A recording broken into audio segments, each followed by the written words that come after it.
Hi, so I'm Rebecca Rachmany. I'm the CEO of Gangly Sister. I'm here in London, and I'm here with Gerlinde, and she's going to introduce herself. Hi, thanks Rachmany. I'm Gerlinde. I'm the CEO of Kosu, and it's essentially the coolest everything you'll ever see. It's a mobile learning platform which enables anyone, anywhere in the world to be able to create their own interactive learning experiences. What kinds of changes to direction have you had with this startup? So, initially I started out and I decided I wanted to do something mobile. So it was actually 15th of December 2008, iPhone came out, knew it was a game changer. Biggest risk was actually the development side, so I taught myself how to program over the Christmas break. You just taught yourself how to program over Christmas break? Yeah, so there was only 2 books to program, how to program the iPhone at that stage. So one I couldn't understand, it was too geeky. The other one, I did pages 1 to 400 every exercise. And then the first app came out mid-February 2009. So I did the whole lot, the development, the coding, the questions. So when that actually got onto the mobile device, I was in such a high. It's amazing. The first app and it's live on a device. It was like, wow. I haven't had a high like that for years since. And but it was out there doing educational apps, becoming the publisher and the developer. And after the first year already, the industry was changing. You couldn't make money on the app stores anymore. Wow, okay. And how do you deal with those changes? I mean, do you see them coming, or does it usually happen after the crisis, or how does that work? Nothing ever happens by surprise, usually. Really? In the sense that, okay, there's luck and there's opportunity that comes.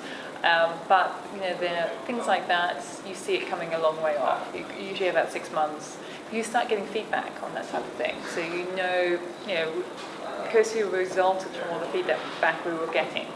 And so usually, I would say when you're doing those type of changes, you've got about 6 months. I think it's about whether you actually recognize it early enough. But the early signs are usually there. Are there particular people you're listening to? Is it just your customers? Are there particular publications that you look to or mentors that you look to that are ahead of the trend usually? No, I always say if you're going to go and look at a new country or something, walk the streets. Particularly if you're doing a corporate job, go and walk to work, go and walk the streets, walk through the marketplace, and you get the vibe of what's happening, if people are ready for it. And then it's talking to the ordinary people and talking to different people, and you start to see patterns arising. So would it be fair to say that even the failure was fun and worth doing?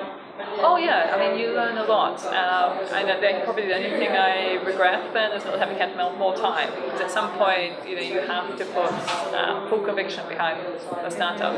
And I was still holding down my investment banking job, trying to do this after hours. You wanted to tell me about the worst advice that you ever got. And they always say when you're doing your MBA, there's 3 things you can change in your career. There's the function, the industry, and the geography.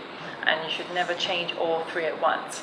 Well, I've actually never followed that, and I tend to change all 3 at once in my life. And yes, it is a bit more challenging, but who says no to a big challenge? So how do you assess what advice is good advice and bad advice? I mean, we all get lots of advice. What filters are you using? I think when asking for advice, it's always good to ask multiple people, and then you do a form of triangulation. So you take different advice, and then there's would be that core bit which is common to all that advice.